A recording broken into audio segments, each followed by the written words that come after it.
स्थानिक गुन्हे शाखेतर्फे एक कारवाई झाली ज्याच्यामध्ये विनाशस्त्र अग्निशस्त्रे बाळगणाऱ्या 3 रेकॉर्डवरील गुन्हेगारांना ताब्यात घेण्यात आलेलं आहे।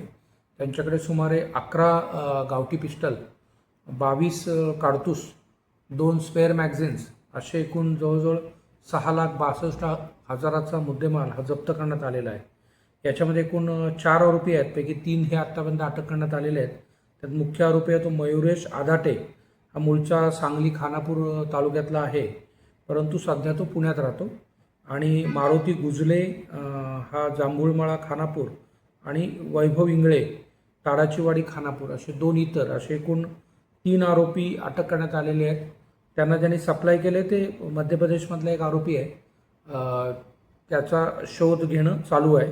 आणि एकूण 11 पिस्टल आणि 22 काडतूस असा मोठा मुद्देमाल हा जप्त करण्यात स्थानिक गुन्हे शाखेच्या अधिकारी कर्मचारी यांना यश आलेलं आहे।